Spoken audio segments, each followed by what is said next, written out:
अस्सलाम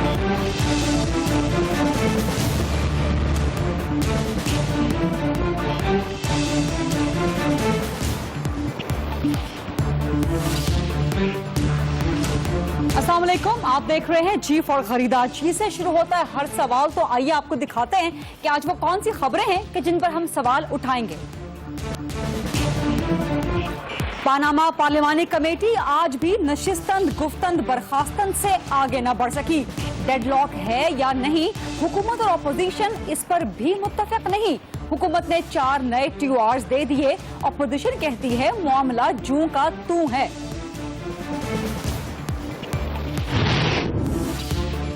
अमरीकी सरकार ने भी इनकार कर दिया, पाकिस्तान को F-16 तैयारे देने का मुआहिदा खत्म हो गया। भारतीय लॉबी न सिर्फ अमेरिका में पाकिस्तान के खिलाफ साजिश कर रही है, बल्कि मोदी सरकार खित्ते में भी सरगर्म हो रही है।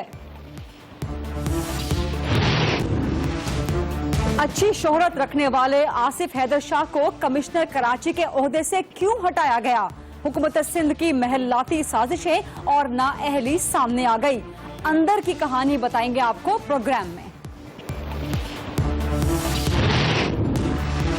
हुकूमत की भरपूर कोशिशों के बावजूद इस साल भी मुल्क में एक ही रोज रोजा और ईद नहीं हो सकेंगे, नजर यही आ रहा है।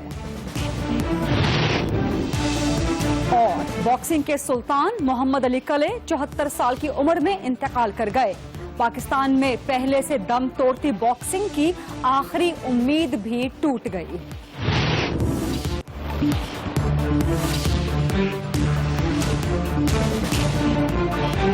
ये आज की जिहिस बढ़ते हैं अपनी आज की बिग स्टोरी की जानिब। पानामा पार्लिमानी कमेटी का 5वां इजलास आज भी नशिस्तंद गुफ्तंद बर्खास्तंद से आगे न बढ़ सका। पानामा का मामला जो कि 3 अप्रैल को जिसका इंकशाफ हुआ था, इसकी तहकीकात किस तरह से की जाए, इसके लिए ज़ाबिता कार तय करने के लिए एक पार्लिमानी कमेटी 18 मई को तश्कील पाई थी। 25 मई को इसका पहला इजलास हुआ था और 25 मई के बाद से 2 हफ्तों की डेडलाइन दी गई थी कि ये पार्लिमानी कमेटी हुकूमत अपोजिशन की मिलके बैठे और किस तरह से पानामा की तहकीकात हो उसका ज़ाबिता कार तय कर सके। आज को मिला के 5 इजलास पार्लिमानी कमेटी के हो चुके हैं, लेकिन अपोजिशन के मुताबिक मामला अभी तक जूं का तू मौजूद है। आज हुकूमत एक कदम पीछे हटी है और 4 कदम आगे बढ़ी है। उसने कुछ 4 नए निकात, कोई 4 नए TORs अपोजिशन के सामने रख दिए हैं, लेकिन उसके बावजूद अपोजिशन क्यों कह रही है कि मामला जूं का तू है, ये सवाल लेकर चलेंगे हम अपोजिशन रहनुमा और पार्लिमानी कमेटी में अपोजिशन को लीड करने वाले पीपल्स पार्टी के सीनियर रहनुमा जनाब एतजाज अहसन साहब की तरफ। अस्सलाम वालेकुम एतजाज अहसन साहब, बहुत शुक्रिया वक्त देने के लिए, प्रोग्राम के लिए। ये फरमाइए कि हुकूमत के 4 नए निकात, 4 नए TORs आने के बावजूद ऐसा क्या मामला है कि अपोजिशन कहती है कि जूं का तू है सारा मामला? जूं का तू तो इसलिए है कि हमने पहली नशिस्त में, और बल्कि पहली नशिस्त से पहले ही हमने अपने TORs जो थे वो गवर्नमेंट को दिए हुए थे और वो 15 TORs हैं और उसके बाद उसी दस्तावेज में एक कानून की सिफारिश है और तजावीज हैं कि उसमें क्या कुछ होना चाहिए।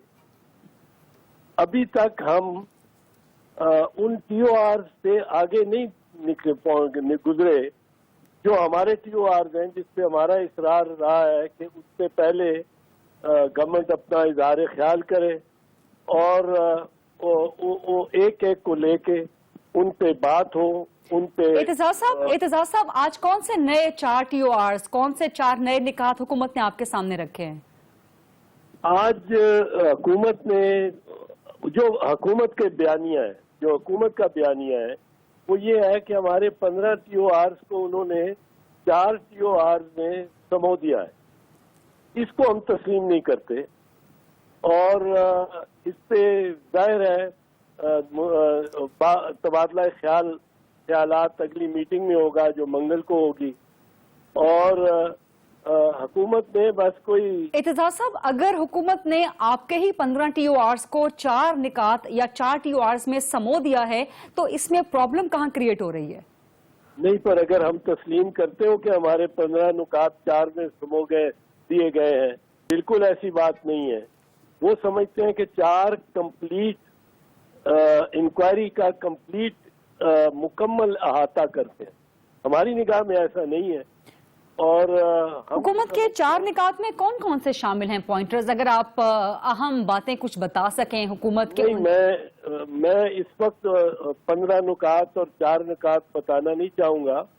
اس پہ ہماری ظاہر ہے بحث ہوگی, اور ابھی ہم بنیادی طور پہ غریدہ پہلے دن سے کھلے دل کھلے ذہنوں سے بیٹھے ہوئے ہیں. پہلے دن ہم نے ان کے ابتدائیے کو تسلیم کر لیا کہ چلیے انہوں نے جو سجیسٹ کیا تھا, ہماری تجویز نہ صحیح مسترد ہو گئی, ان کے کو تسلیم کر لیا. جی. پھر ہم جب سے ٹی او آرز پہ آئے ہیں, یہاں ایک صورتحال منجمد ہوئی ہے.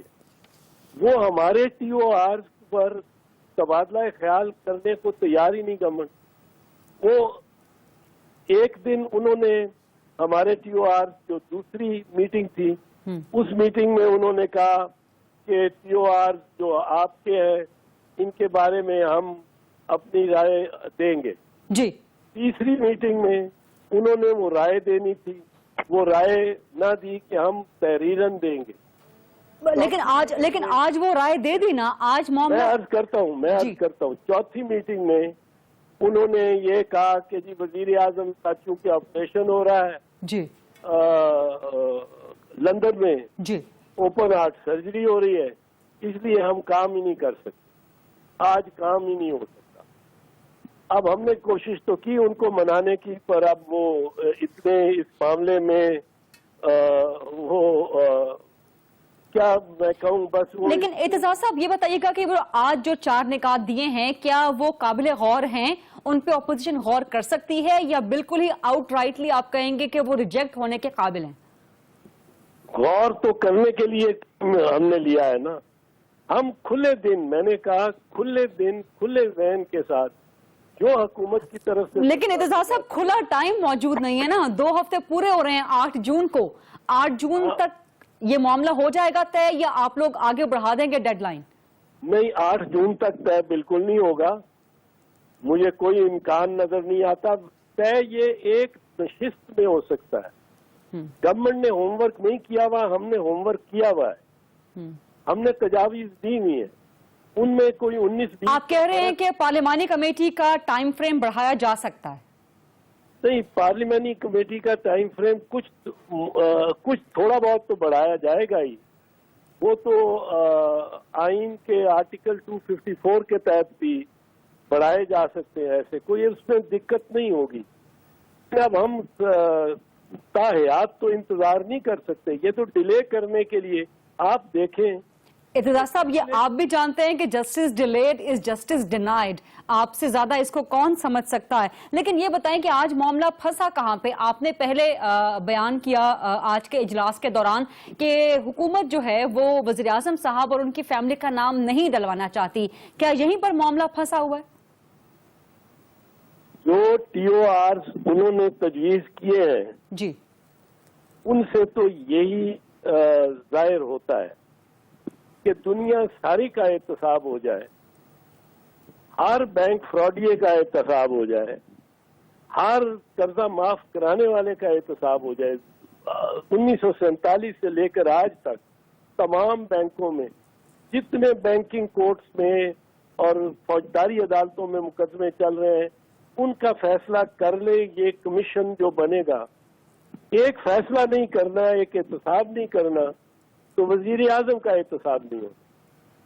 اس پہ ابھی اور مراحل پہ مجھے نظر آتا ہے کہ مسائل پیدا ہوں گے, اختلاف پیدا ہوگا.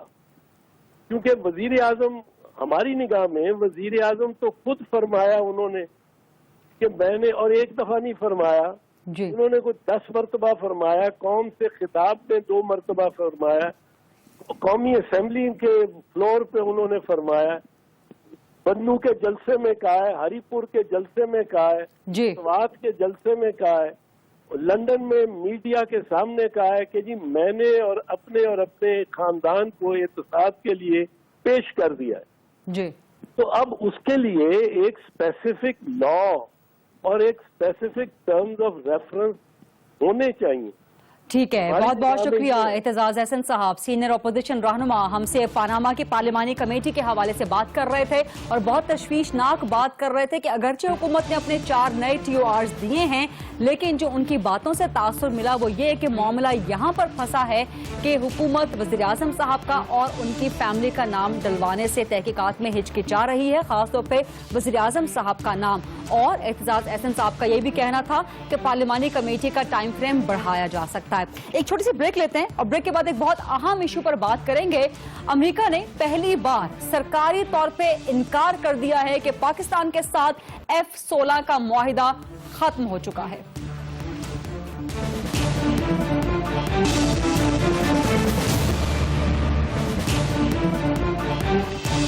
جی ویلکم بیک. پہلی بار امریکی سرکار نے انکار کر دیا ہے اور کہا ہے کہ پاکستان کو F-16 طیارے نہیں ملیں گے.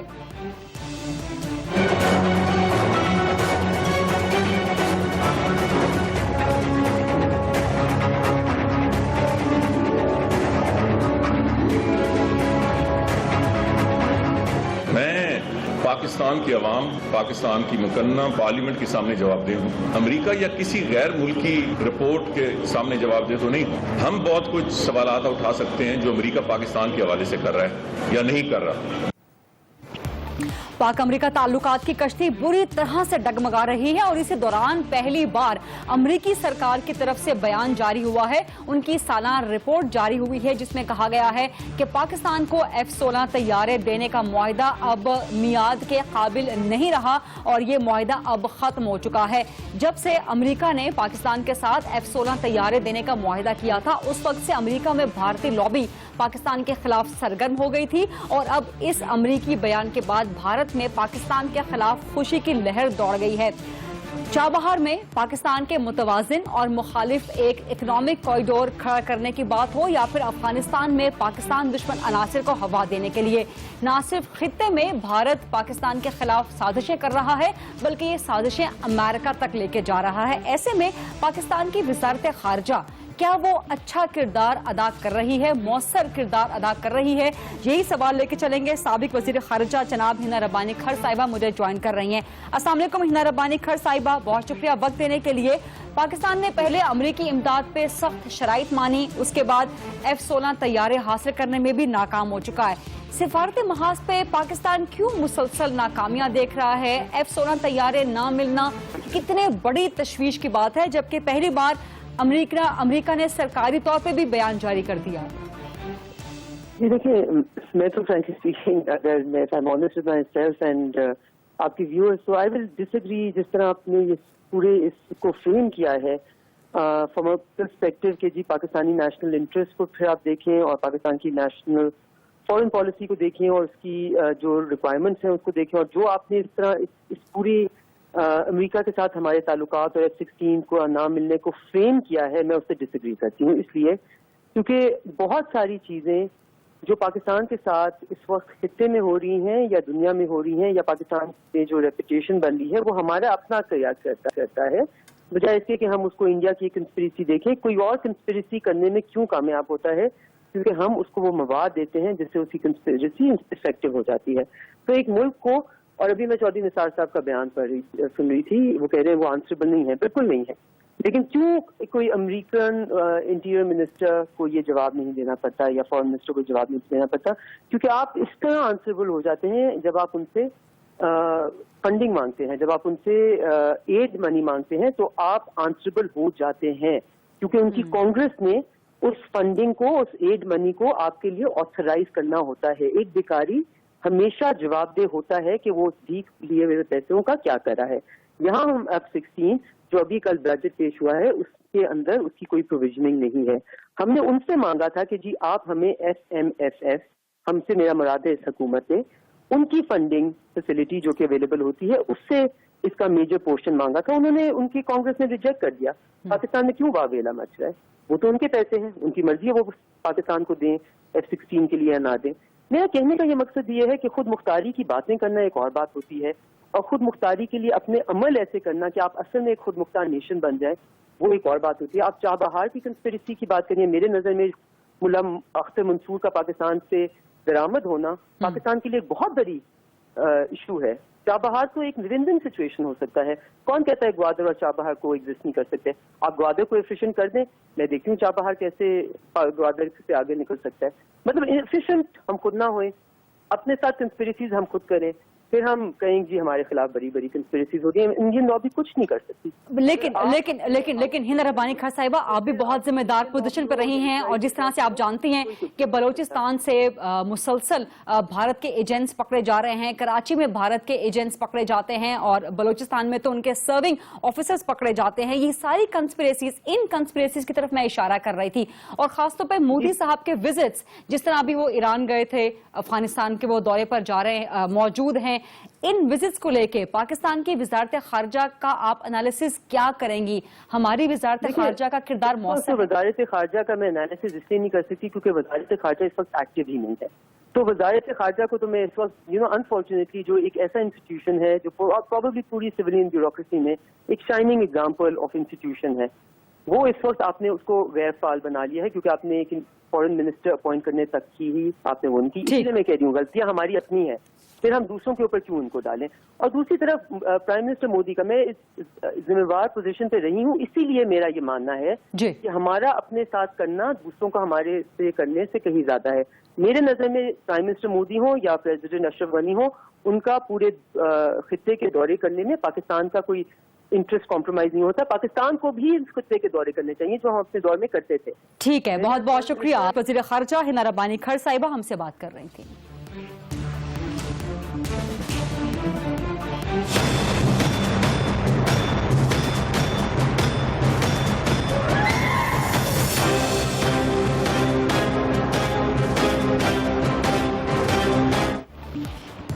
بھارت کے وزیر اعظم نریندر مودی آج ایک بار پھر افغانستان کے دورے پہ ہیں، اور انہوں نے وہاں پر ایک سلما ڈیم، جسے بھارت اور افغانستان کے درمیان دوستی ڈیم کا نام بھی دیا جا رہا ہے، اس کا افتتاح کیا ہے۔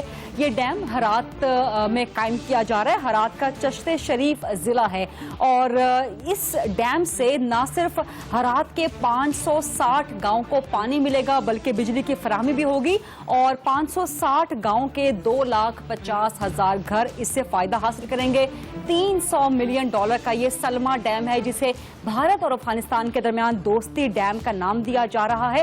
اس ڈیم کے علاوہ بھارت افغانستان میں $1 ارب کی سرمایہ کاری کر رہا ہے، اور یہ سرمایہ کاری وہ تعمیر و ترقی اور انسانی ہمدردوں کے منصوبوں میں اور ان کے شعبوں میں خاص طور پہ کر رہا ہے۔ اس سے پہلے آپ کو یاد ہوگا کہ کابل میں پارلیمنٹ کی نئی بلڈنگ وہ بھارت کے تعاون سے، بھارت کی فنڈنگ سے بن رہی ہے۔ ایک بڑی پاور لائن ہے جسے کابل سے گزرنا ہے، وہ بھارت اسے فنڈنگ کر رہا ہے۔ سڑکوں کی تعمیر کے لیے بھارت فنڈنگ کر رہا ہے، اور اب یہ سلما ڈیم کا معاملہ سامنے آیا ہے۔ اس سے پہلے آپ نے دیکھا ہوگا کہ نریندر مودی ایران گئے ہوئے تھے، اور وہاں جا کر انہوں نے چابہار کے کچھ نئے پروجیکٹس کا، جو چابہار پروجیکٹ کے انڈر ایک ذیلی پروجیکٹس ہیں، ان کا افتتاح کیا ایران کے صدر کے ساتھ مل کے اور افغانستان کے صدر اشرف غنی کے ساتھ مل کے۔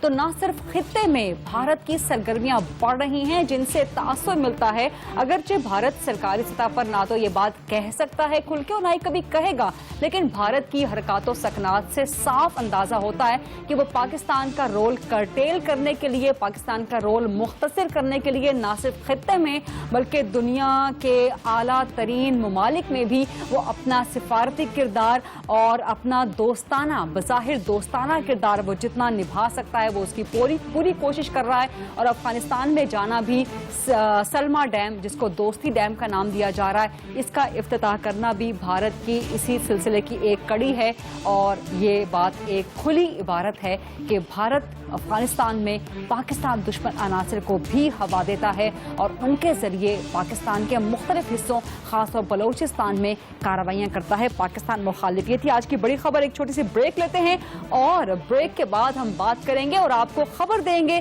کہ کراچی میں کمشنر کراچی کو ہٹائے جانے کی اندر کی کہانی کیا ہے۔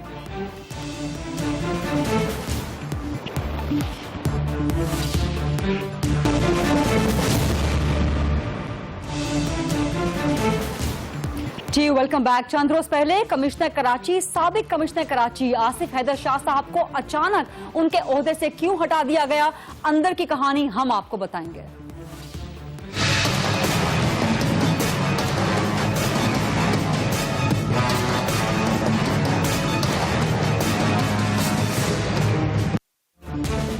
साबिक कमिश्नर कराची आसिफ हैदर शाह साहब, जो कि सिंध के वजीर खजाना मुराद अली शाह साहब के भाई भी हैं और हैदराबाद में अच्छी पोजीशन पे इस शहर को अच्छी तरह से सर्व भी कर चुके हैं। हैदराबाद में उनकी पहचान है उनकी परफॉर्मेंस के हवाले से, और उनकी अच्छी परफॉर्मेंस की बुनियाद पर ही उन्हें कराची में कमिश्नर के ओहदे पे तैनात किया गया था। लेकिन खबर अंदर की ये है, कहानी अंदर की ये है कि वजीर बल्दियात सिंध जाम खान शोरो साहब के कमिश्नर कराची, साबिक कमिश्नर कराची से इख्तलाफात पैदा हो गए। और ये इख्तलाफात पैदा हुए क्योंकि आसिफ हैदर शाह साहब ने सुप्रीम कोर्ट के अहकामात पे अमल करना शुरू कर दिया और सुप्रीम कोर्ट के अहकामात की रोशनी पे शहर में से गैर कानूनी बिल बोर्ड हटाना शुरू कर दिए थे। इस कार्रवाई पर वजीर बल्दियात जाम खान शोरो मुबैना तौर पर कमिश्नर कराची आसिफ हैदर शाह से नाराज हो गए और उन्होंने कमिश्नर कराची को मजीद कार्रवाई से रोक दिया। आसिफ हैदर शाह साहब, जो कि कमिश्नर कराची थे, उन्होंने वजीर बल्दियात के अहकामात मानने से इनकार कर दिया। वजीर आला सिंध को फौरन वजीर बल्दियात साहब की तरफ से दरख्वास्त दी गई कि आसिफ हैदर शाह साहब को कमिश्नर कराची के ओहदे से हटा दिया जाए। वजीर आला सिंध साहब हटाना नहीं चाहते थे आसिफ हैदर शाह साहब को कमिश्नर कराची के ओहदे से, लेकिन उसके बाद मुबैना तौर पर जाम खान शोरो साहब ने पार्टी की मजीद आला क़यादत से राब्ता किया और उनके जरिए वजीर आला सिंध साहब पर मुबैना तौर पे दबाव डलवाया गया और अहकामात जारी करवाए गए कि आसिफ हैदर शाह साहब को कमिश्नर कराची के ओहदे से हटा दिया जाए। सिर्फ गैर कानूनी बिल बोर्ड ही नहीं बल्कि गैर कानूनी तजावुजात और दूध माफिया के खिलाफ भी आसिफ हैदर शाह साहब काम कर रहे थे। उन्होंने बहुत सख्ती करके अपने दौर में कराची में दूध की कीमत 80 रुपए करवाई और जैसे ही उन्हें ओहदे से हटाया गया तो उसी शाम से कराची में दूध की कीमत में 5 रुपए का इजाफा हो चुका है। ये तो वो अंदर की कहानी है जो हमने आप तक पहुंचाई, दोनों तरफ का मौक़िफ़ भी आप तक पहुंचाते हैं। सबसे पहले बात करते हैं साबिक कमिश्नर कराची आसिफ हैदर शाह साहब से। अस्सलाम वालेकुम आसिफ हैदर शाह साहब, और ये बताइएगा कि आपको अचानक क्यों हटा दिया गया? बहुत शुक्रिया जी। देखें, पहली चीज तो ये कि पब्लिक सर्वेंट के लिए ट्रांसफर पोस्टिंग रूटीन चीज होती है और एथिकली एंड प्रोफेशनली तो शायद हम इस चीज के मजाज भी नहीं होते कि हम उसकी वजह भी पूछें। ये गवर्नमेंट के डिसीजंस होते हैं और मेरे ख्याल से गवर्नमेंट सबसे बेहतर जानती है और इस पोजीशन में होती है कि उन चीज को समझ सके और ऑफिसर्स को पोस्ट करे या हटाए। और बिल्कुल ये चीजें हमारी ड्यूटी में आ जाती हैं। बिल बोर्ड से शहरियों को भी तकलीफ होती है, सुप्रीम कोर्ट के अहकामात भी हैं और गवर्नमेंट भी यही चाहती है। मैं नहीं समझता कि गवर्नमेंट में कोई भी ये चाहता हो कि जी बिल बोर्ड्स लगे या कब्जे हों। हम सबका यही रिजॉल्व है और एज पब्लिक सर्वेंट भी मेरा यही रिजॉल्व है और मेरे अपने ऑफिसर से भी जो बात होती है कि जी not a single inch of state of Pakistan land और नॉट अ सिंगल रुपी जो पब्लिक मनी हो that should go to unauthorized pocket, किसी प्राइवेट पॉकेट में नहीं जाना चाहिए। तो ये चीजें तो देखें या डेवलपमेंट के हवाले से जो भी होती हैं या जो कराची के आप भी देखते रहे नजर रखते हैं, जो कराची के क्रॉनिक इशूज हैं जी, वो बिल्कुल हमने उसको टेकअप किया हुआ था भी सही वर्ल्ड बैंक के साथ। आसिफ हैदर शाह साहब, यही आपकी परफॉर्मेंस थी जो कि हैदराबाद में भी थी और इसी परफॉर्मेंस की बुनियाद पे आपको फिर कराची का कमिश्नर भी लगाया गया। लेकिन फिर क्या वजह हुई कि आपको अचानक हटा दिया गया इस ओहदे से? असल खबर आपके मुताबिक क्या है? देखिए, ये भी अच्छी इंटेंट है गवर्नमेंट की और आपने भी, आपकी भी मेहरबानी है कि अप्रिशिएट कर रहे हैं या पीपल ऑफ हैदराबाद अप्रिशिएट। और मैं तो देखें एक छोटे अरसे में आपका प्रोग्राम लोग देख रहे होंगे और heads off to the people of Karachi. आपका जो प्रिंट और इलेक्ट्रॉनिक मीडिया है कि जो अच्छी चीज़ है, जो अच्छी एफर्ट है, उसको अप्रिशिएट भी करते हैं और मैं भी इनको अफवाह ही कहूँगा। वो गवर्नमेंट की अपनी सोच होती है, अपना हिसाब होता है चीजें करने का। मैं नहीं समझता कि इसमें कोई आसिफ हैदर शाह साहब, आप इसे अफवाह कह रहे हैं, जो अंदर की कहानी आई है, तो फिर ये बता दीजिए कि वजीर बल्दियात सिंध जाम खान शोरो साहब के साथ किसी किस्म के इख्तलाफात हैं या नहीं हैं आपके? नहीं, कोई ऐसे पर्टिकुलर नहीं है पॉइंट के जिस पे हमारा इख्तिलाफ हो। बाकी व्हेन वी डिस्कस थिंग्स, जाहिर है कराची का साइज और इस शहर के इश्यूज इतने बड़े हैं जी। कि हम एक दूसरे को ओवरलैप भी कर रहे होते हैं। बाज़ औक़ात हम बल्दियात की चीज़ों में, जैसे सफाई है, पीने का पानी है, हाइड्रेंट्स है, सैनिटेशन है, तो कभी कभी आपका कॉन्फ्लिक्ट ऑफ ओपिनियन ज़रूर हो जाता है कि जी वो एक उनका ओपिनियन हो या मेरा हो, लेकिन मैं नहीं समझता कि कॉन्फ्लिक्ट ऑफ इंटरेस्ट कभी नहीं था। इंटरेस्ट ठीक है, आसिफ हैदर शाह साहब कह रहे थे कि वजीर बल्दियात जाम खान शोरो से उनका कन्फ्लिक्ट ऑफ ओपिनियन तो रहा है लेकिन कन्फ्लिक्ट ऑफ इंटरेस्ट नहीं रहा। जाम खान शोरो साहब इस पे क्या कहते हैं, वो भी हमारे साथ मौजूद हैं। अस्सलाम वालेकुम जाम खान शोरो साहब, और ये बताइएगा कि कमिश्नर कराची की अचानक तब्दीली क्यों हुई, क्या आपसे कोई इख्तलाफात थे? वालेकुम सलाम गरीदा, आपकी मेहरबानी। मैं लोकल गवर्नमेंट का मिनिस्टर हूँ और कमिश्नर कराची परटेन नहीं करते लोकल गवर्नमेंट से। कमिश्नर कराची को ट्रांसफर करते हैं चीफ सेक्रेटरी, और एडमिनिस्ट्रेटिवली उनसे बेहतर पूछा जा सकता है कि कमिश्नर कराची को क्यों ट्रांसफर किया गया है जी। मेरा उसमें कोई ताल्लुक नहीं है कमिश्नर कराची की पोस्टिंग और ट्रांसफर से।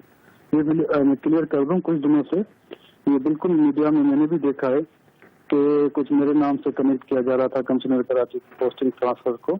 इस तरह नहीं होता, लोकल गवर्नमेंट मिनिस्टर के कहने पे कमिश्नर कराची को ट्रांसफर कर दिया गया है। ये बताइएगा कि क्या कराची से गैर कानूनी बिल बोर्ड हटाना कोई इख्तलाफ की वजह बनी आपके और आसिफ हैदर शाह साहब के दरमियान?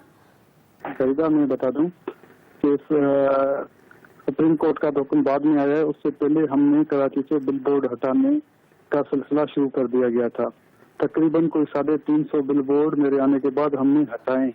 कराची में बिल बोर्ड हटाने का सबसे बड़ा सपोर्टर मैं हूँ। जाम खान शोरो साहब सिर्फ गैर कानूनी बिल बोर्ड से नहीं बल्कि गैर कानूनी तजावुजात और दूध माफिया के खिलाफ भी कार्रवाई कर रहे थे आसिफ हैदर शाह साहब। गरीदा, पाकिस्तान पीपल्स पार्टी की गवर्नमेंट हमेशा गरीबों की गवर्नमेंट रही है। हम हमेशा यही चाहते हैं कि जो खरीदो फरोख्त गरीबों की पहुंच में रहे, बाइंग पावर से बाहर नहीं हो। तो कौन सी गवर्नमेंट चाहेगी कि अगर कोई दूध फरोश महंगे रेटों पे दूध फरोख्त कर रहा है और उसको कंट्रोल में किया जाए?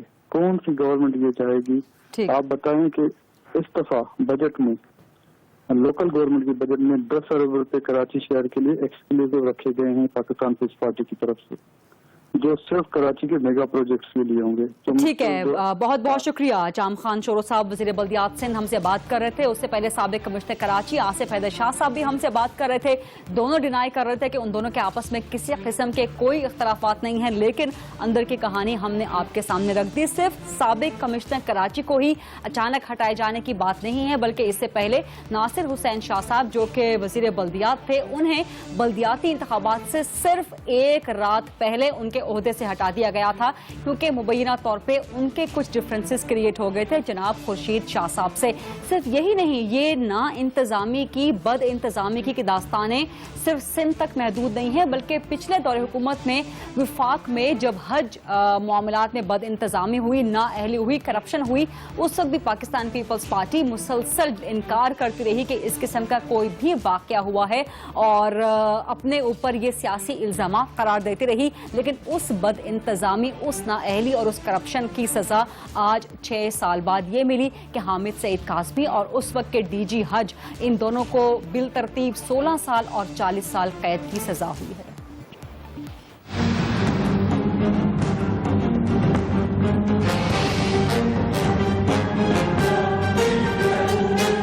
मैं अल्लाह को हाजिर व नाज़िर जानकर ये कहता हूँ, मैं कुरान को गवाह करके कहता हूँ, मैं आका करीम हुजूर अलैहिस्सलातु वस्सलाम की अजमत और हुर्मत की कसम खा के कहता हूँ कि मैंने एक पैसे की करप्शन नहीं।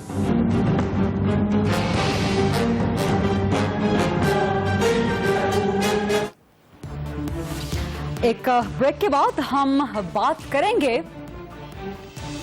कि मुल्क में एक ही रोज रोजा और ईद मुश्किल नजर आ रहे हैं।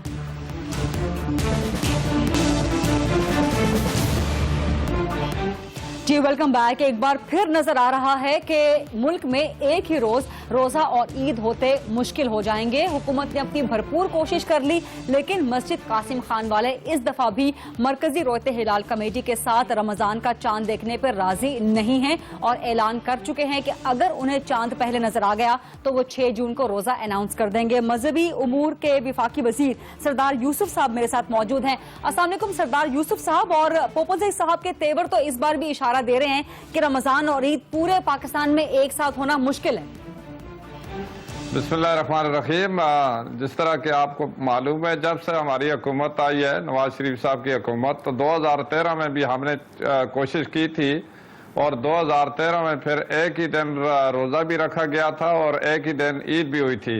लेकिन बदकिस्मती से दरमियान में 2 साल फिर इसी तरीके से इख्तिलाफ रहा और जो मरकजी रोयत हिलाल कमेटी है वो उसके साथ, उसके ऐलान के साथ जो पेशावर में हमारे कुछ उलमाए कराम हैं उन्होंने ईद नहीं की थी, रोज़ा भी नहीं रखा था। लेकिन इस साल फिर हमने दोबारा ये कोशिश शुरू की है और इस सिलसिले में मैं बज़ात खुद वहाँ पेशावर में गया था और वहाँ के वजीर औकाफ हाजी हबीब रहमान साहब। लेकिन सरदार यूसुफ साहब, आप लोगों की तमाम तर कोशिशों के बावजूद मस्जिद कासिम खान कह चुकी है कि वो 5 जून को बैठेंगे और 6 जून को अगर उन्हें 5 को नजर आ गया चांद तो 6 जून को वो रोजा रखेंगे। तो मरकजी रोयते हिलाल कमेटी अपना इजलास 5 जून को क्यों नहीं कर लेती 6 के बजाय? नहीं, बात यह है कि देखें ये जो महीना चल रहा है शाबान का महीना, तो इसके मुताबिक जो 29 तारीख आती है वो 6 जून को आती है। अब 28 का महीना तो नहीं होता, ये जो इस्लामी कैलेंडर के मुताबिक जो महीने होते हैं ये 29 और 30 के होते हैं। चूँकि पिछले जो महीना शाबान का चांद जो मरकजी रोयत हिलाल कमेटी ने देखा या उसका ऐलान किया तो उसके मुताबिक तो 6 जून को 29 आती है। तो फिर सरदार यूसुफ साहब, इसका मतलब ये हुआ कि हुकूमत भी अपनी बात पर कायम है, मरकजी रोयते हिलाल कमेटी भी अपनी बात पर कायम है, मुफ्ती पोपल जई साहब ने भी आपकी दरख्वास्त मुस्तरद कर दी है, तो एक बार फिर आपकी कोशिश नाकाम हो गई है। नहीं, बात यह है कि असल बात तो ये है कि पोपल जई साहब से तो हम मतलब है ये कह रहे हैं कि वो इत्फाक करें, वरना जिस तरह मरकजी रोयत हिलाल कमेटी है या सूबाई रोयत हिलाल कमेटी है, वहाँ जो सरकारी रोयत हिलाल कमेटी जोनल जो है तो वो तो 6 जून को इजलास करेगी ना और उसकी शातें 6 जून को भेजी जाएंगी। सरदार यूसुफ साहब, मेरा सवाल कुछ और है। सरकारी रोयते हिलाल कमेटी की बात नहीं कर रही मैं, जोनल की। मैं मुफ्ती पोपल जई साहब की मस्जिद कासिम खान की कमेटी बैठने का सवाल कर रही हूँ। वो ऐलान कर चुके हैं कि 5 को वो बैठ जाएंगे और चांद नजर आ गया तो 6 को वो रोजा रखेंगे। तो इस बार भी 2 अलग तारीखों में रमजान शुरू होगा, 2 अलग तारीखों में ईदें होंगी। देखें, बात यह है कि यही तो हमने उनको कहा है कि अब शबान का ये महीना चल रहा है तो इसमें तो जो ऐलान हुआ है उस वक्त तो पोपल जई साहब ने कोई ऐलान ये नहीं किया कि ये चांद पहले नजर आ गया था। अब बात जो है उसका शबान का जो महीना है उसकी 6 जून को आती है। उसके मुताबिक जाहिर है कि 28 को तो कोई इस तरह की जो इजलास या उसका बुलाने का कोई जवाब पेश नहीं होता। उनकी तरफ से ये बात थी कि अखबार में 2 आदमियों ने 2 दिन के बाद ये इतला दी कि हमने शाबान का चांद देखा है जो पहले था, और उनके 2 लोगों को बुलाया गया हमारी जो जोनल कमेटी में, उनसे फिर पूछा गया बाकायदा आप शहादत दें, लेकिन वो शहादतें मोतबर नहीं थी, वो रिजेक्ट हो गई, जोनल कमेटी ने रिजेक्ट कर दी थी। इस बात का मुताल्लक फिर पोपल जई साहब को बता दिया था। ठीक है, ये महीना जो है जो चांद बहुत बहुत शुक्रिया, बहुत बहुत शुक्रिया। विफाकी वजीर बराए मजहबी अमूर सरदार यूसुफ साहब हमसे खास तौर पर बात कर रहे थे। और इस बार भी मुल्क में 2 मुख्तलिफ तारीखों में रमजान का आगाज होगा, 2 मुख्तलिफ तारीखों में ईदें होंगी। मुल्क एक है लेकिन चांद 2 हैं। रमजान 2 तारीखों में शुरू होते हैं, ईदें 2 मनाई जाती हैं। और अब बात करेंगे आज की उस अहम तरीन और अफसोसनाक खबर की जिसमें दुनिया का सबसे मशहूर इंसान, अनडाउटेडली दुनिया का सबसे मशहूर इंसान और सबसे मशहूर खिलाड़ी मोहम्मद अली कले हमसे रुखसत हो गया। 74 साल की उम्र में अमेरिका में उनका इंतकाल हो गया। मोहम्मद अली कले साहब जब झपटते थे बॉक्सिंग रिंग में तो बड़े बड़े सुरमाओं को ढेर कर दिया करते थे। लोग बॉक्सिंग खेलते کھیلتے تھے, لیکن محمد علی کلے باکسنگ کے ساتھ کھیلتے تھے. لوگوں کو باکسنگ عزت دیتی تھی, لیکن محمد علی کلے نے باکسنگ کو عزت بخشی. 61 مقابلوں میں 56 بار فتح نے ان کے قدم چومے اور 3 بار انہوں نے ہیوی ویٹ چیمپئن کا عالمی اعزاز حاصل کیا تھا. 37 بار انہوں نے حریفوں کو ناک آؤٹ کیا. ان کے سامنے باکسنگ جو کہ سورماؤں کا کھیل ہے وہ بچوں کا کھیل نظر آتی تھی. پوری دنیا کی طرح پاکستان میں بھی ان کے بے پناہ چاہنے والے ہیں اور پاکستان میں باکسنگ کے لیے رول ماڈل سمجھے جاتے تھے اور سمجھے جاتے رہیں گے. لیکن افسوس کا مقام ہے کہ محمد علی کلے جو کہ پاکستان میں دم توڑتی ہوئی باکسنگ کے لیے ایک آخری امید تھے, آج پاکستان باکسنگ سے وہ آخری امید بھی ٹوٹ گئی. بہت سے بچے, بہت سے نوجوان جو کہ باکسنگ کے شعبے میں آنا چاہتے تھے اور آتے رہے ہیں پاکستان میں, ان کے لیے محمد علی کلے رول ماڈل تھے. پاکستان باکسنگ بھی اپنے رول ماڈل سے آج محروم ہو گئی ہے. I'm handsome, I'm fast, I'm pretty, and can't possibly be beat. I'm gonna float like a butterfly and sting like a bee. George can't hit what his hands can't see. Now you see me, now you don't. He think he will, but I know he won't. They tell me...